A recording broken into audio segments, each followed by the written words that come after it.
Good afternoon. My name is Alfred H. Porter, pastor of the Missionary Church of God in Christ and CEO of the Texas Christian Television Network. I want to welcome you to the 165 Community Forum. We are a forum that deals with critical point situations that affect our daily lives. We want to encourage those of you that are concerned about the American way of life, and I will explain that as we go on, as to understand what is happening in our country today, November 6, 2025. Now, many of us have saw the unbelievable election of a socialist, Islamist person as one of the mayors of what we used to call the financial capital of the United States of America. Now, for some of you, this might seem strange that I would say a socialist and then Islamist. You know, we have been so conditioned that these two terms are normal for us. But I am old school. I am past 65 years of age, and I grew up in a time where socialism and communism was diametrically opposed to the democratic republic that we live in called the United States of America. So in the coming days, we're going to look deep into the fathers of certain political and also spiritual movements. One, we're going to look at, first of all, here in America, we are very familiar with, as especially African Americans, we are very familiar with the Ku Klux Klan. And it is very important for us to understand that these social, spiritual, political movements was founded by certain people that had certain outcomes that they wanted to put forth. Now, our first question is, who is the father of the Ku Klux Klan or the KKK? Now, the Ku Klux Klan or the KKK was founded on December 24th, 1865 in Pulaski, Tennessee, by 6 Confederate Army veterans: Calvin Jones Fairchild, Frank O. McCord, Richard R. Reed, John C. Lester, John Booker Kennedy, and James R. Core. Now, these men, mostly former officers, established the group as a secret social club initially called Ku Klux Klan, from the Greek Ku Klux, meaning circle. Now, this group quickly evolved into a violent white supremacist terrorist organization to resist Reconstruction, the era where the policies were seeking to rebuild our country that was destroyed because we sought and did end slavery. Now, you might be asking, why are we going back into antiquity and digging up a lot of bad memories for African Americans, Italian Americans, everyone that was not Caucasian? And it is important for us to understand that now here, November 6, 2025, we think this organization have faded away. I come to tell you, it has not.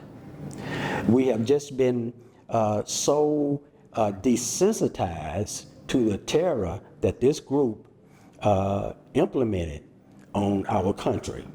But I come to warn you that not only this group, but we have other groups that has basically the same thing, the same modus operandi they're playing. One is that today, to my surprise, there's a lot of young people that feel that capitalism is wrong. And one of the things that we have to understand, the reason why our country stands out is because we are a capitalist nation. And a capitalist nation is not what has been deemed by some as an evil oppressor that is using people to make money for them. Now, I come to tell you, you are looking at a capitalist. I'm a person that owns a business, that provides a service so that other citizens can go to work, okay? I pay higher than the minimum wage, okay? I have to make sure that my cash flow is to the point where I can pay my bills so that I can keep jobs open. So I come to tell you that capitalism is not wrong, okay? Not as the way it's being pushed by the secular media. One of the things that we have to understand is that it has been said that they who control the media controls the minds and the thoughts and the narratives of the people. This is the reason why you are viewing the Texas Christian Television Network. We are a television network that is based on the Judeo-Christian ethic that believes that there is absolute truth and everyone has the right to hear absolute truth as opposed to a narrative. Now, we have discussed briefly the Ku Klux Klan, and I want you to ask yourself, if you were African American or Hispanic or of the ethnicity other than Caucasian, did you uphold the beliefs that these people had? And the beliefs that they had was that if you were not a Caucasian, an Aryan, you was less than a human, and to their understanding, not even a human. Do you accept that? Do you believe that? Okay, some might and some might not. But here's the thing, this ideology is still alive and well in the United States of America, November 6, 2025. Now, the other ideologies that we're going to talk about is socialism. There was a group of people that was interviewed in New York before the election of the mayor, and a lot of them said, well, we feel that we need socialism. Well, we have to ask ourselves, who is the father of socialism? And we would find out that from 1818 to 1883, Karl Marx is widely regarded as the father of modern scientific socialism. Though he built on earlier thinkers like Henry de Saint-Simon, Charles Fourier, and Robert Owens, who coined the term socialism.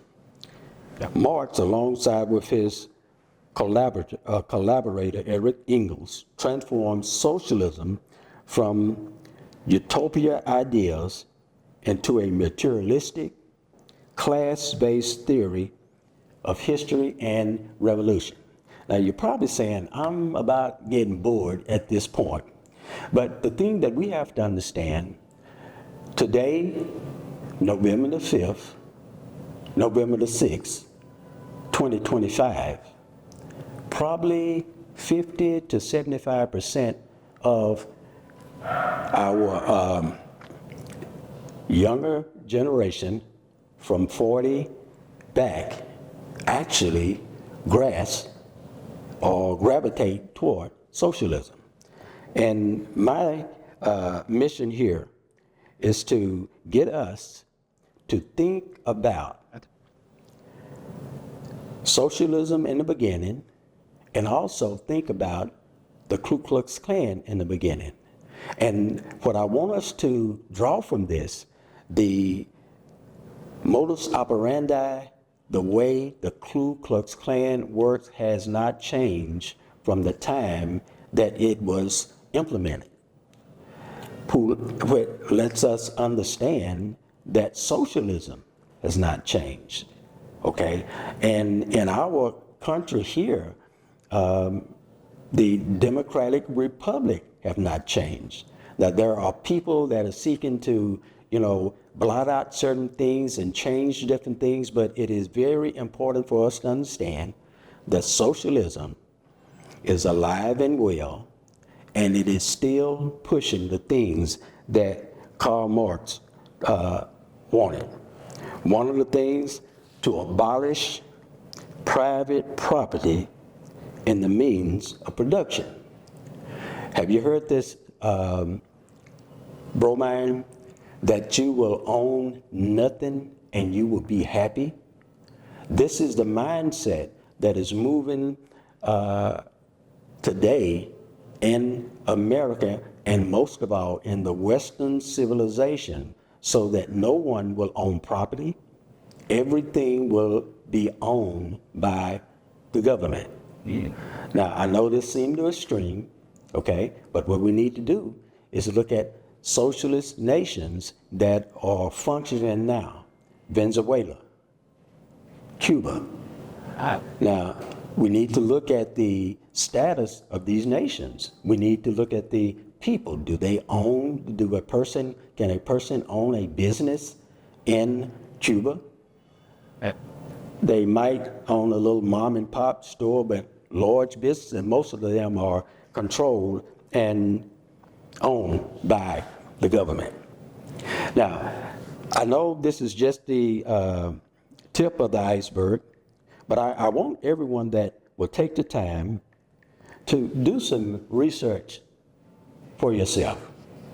You can go to Grok AI, Grok Imagine, and I stress this AI because it's different from the Chat GPT that is, structured to give you nice little clear-cut things as opposed to the truth.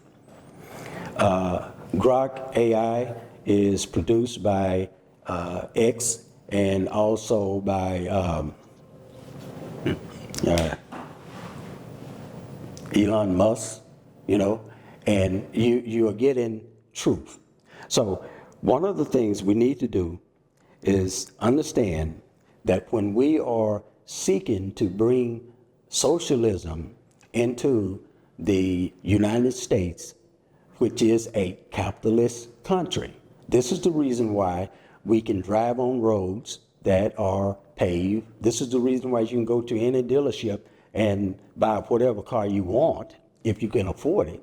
And this is the reason why you can afford it, because you have studied, you have got the education that will get you the higher paying job or allow you to create your own business. Okay? This is what capitalism is all about.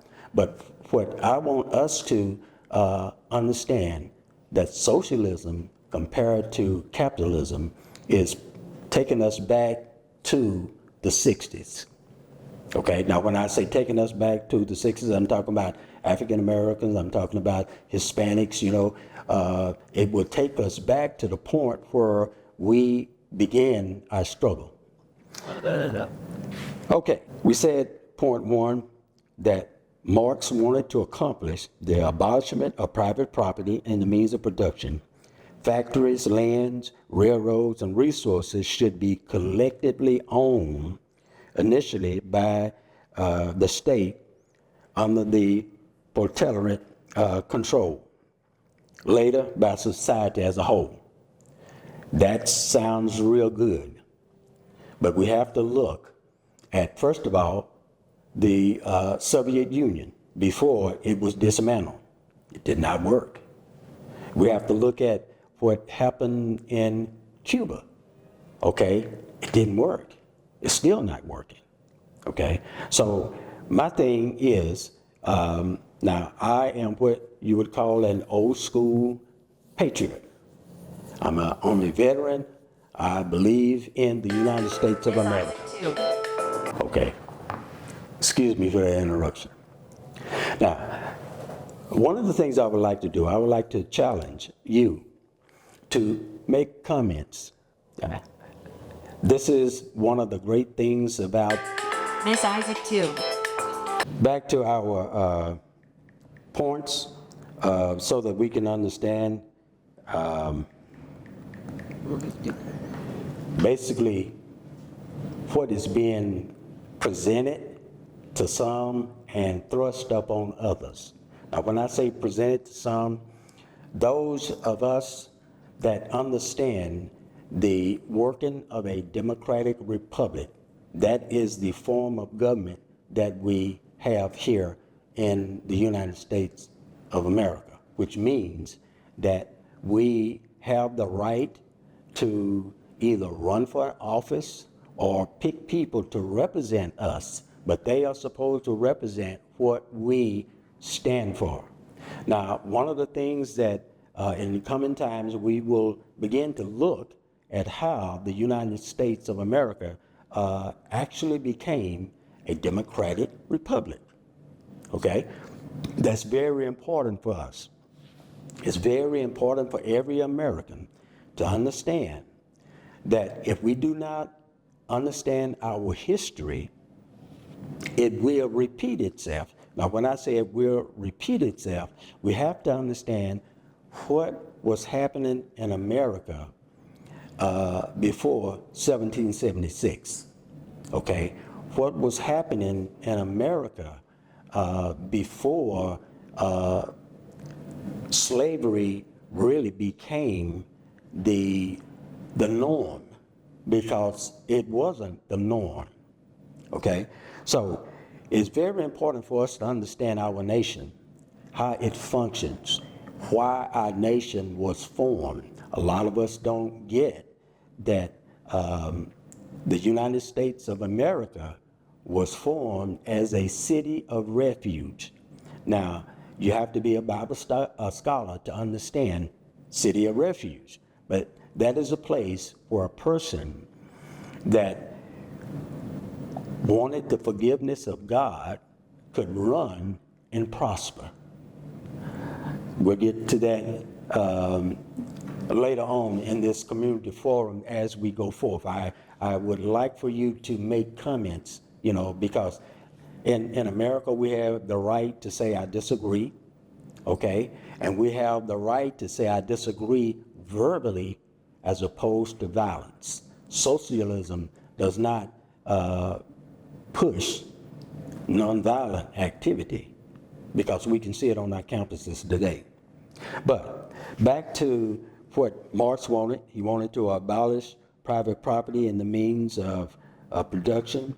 Factories, lands, and everything would not be owned by private citizens.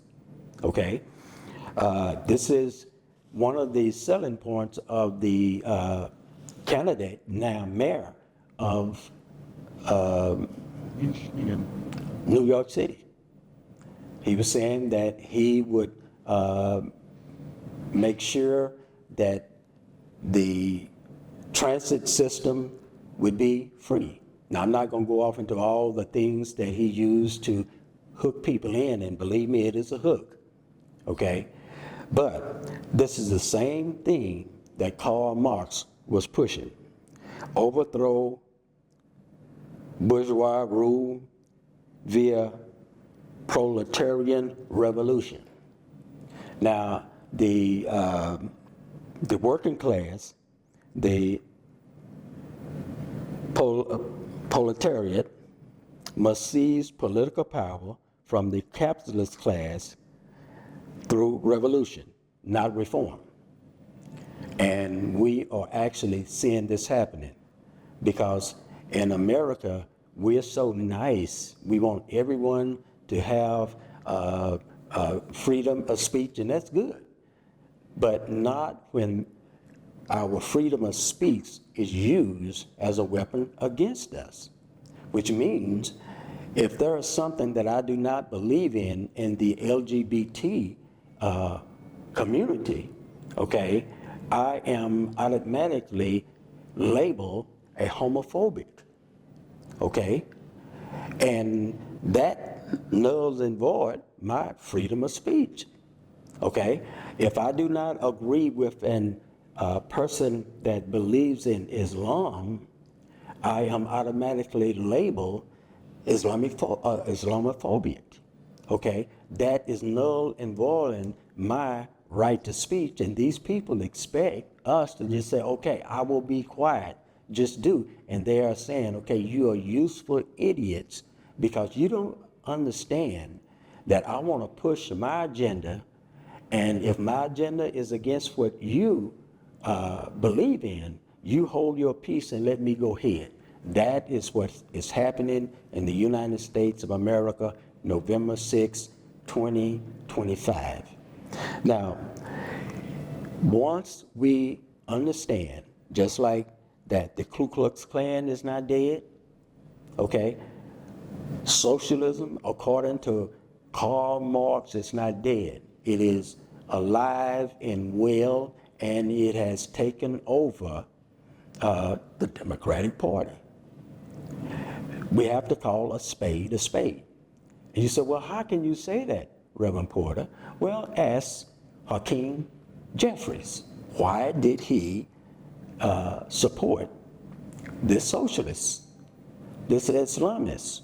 Ask Barack Obama.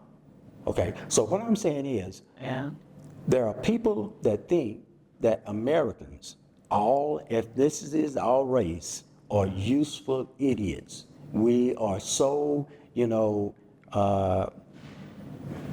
infeminated about making sure that we can get along with everyone, although you're walking over my head and although you're doing all these things here. We just want to have peace. Now, as I say, we want to understand that the modus operandi of socialism is to establish a dictatorship of the proletariat. Now, we've had all of these people running around, we don't have a king, we don't have a king, and we don't have a king, okay? But we have to understand doublespeak. There is a way of saying something about a person or something about a subject so long you get desensitized to it that you accept it. Remember when back during the COVID time, they were saying that if you did not receive the COVID shot, that you could not come to work, even if you was a police officer, even if you was a nurse, you had to have this. And time will not allow me to go off into this, but what we have to understand is that there is an alternative motive of getting us to comply to things that are against what our country, I'm not going to say won't stand for, but stands for, okay? The other in-class society and alienation. Now, they say capitalism alienates workers from their labor products, fellow humans, and their own potential. I have to call this a blatant lie because, like I say, in my business, we are about our community. We are about helping and supporting others. So one of the things that I'm going to end with is the goal of creating a global stateless community. And we saw this when the southern borders of the United States of America was open. We didn't get it. Why would our borders be open? Because, like I say, in the mind of some people, okay, we're going to transform America from a democratic republic to a socialist, communistic, Marxist state. And the way you do that is you implement what Karl Marx stood for. And today we have 50 million illegal aliens in our country. We don't know if they're from Iran. We know that some are from Sudan, Somalia, China, Venezuela. We even got thousands of gang members. And what I'm saying is, we need to open our eyes and see what is happening in our country. We have cities that have been taken over. And I hate to say this, but I believe New York is next. We need to look at cities in Minnesota. And time will not allow me because we are pressed for time here. But I want people that will view this to comment. I can be corrected. I can be, rebuked. But it is time for us to have a conversation about our country, about what is going on in our country. And if I have grandchildren and I'm looking to have great-grandchildren, and I want the children to experience what I've experienced. And I have to say that the Lord have blessed me to be in the education business and to touch the lives of, I want to say, tens of thousands of young people. Many I see as grown-ups, and they come and they remember being in BN3J's, or Brian's Place, and it was a positive, strengthening thing for them to the point where they are now productive citizens. This is what our country is about. And this is what we are supposed to be about as parents, as grandparents, as friends, brothers, sisters, cousins. So I'm going to ask that you would comment on the 165 Community Forum, and we would love to speak with some of you all. You can join us. You could give us a call at 214-288-3464, and we'll be more than happy to include you in one of our forums. Again, I appreciate you all taking the time to listen, and until next time, have a blessed day.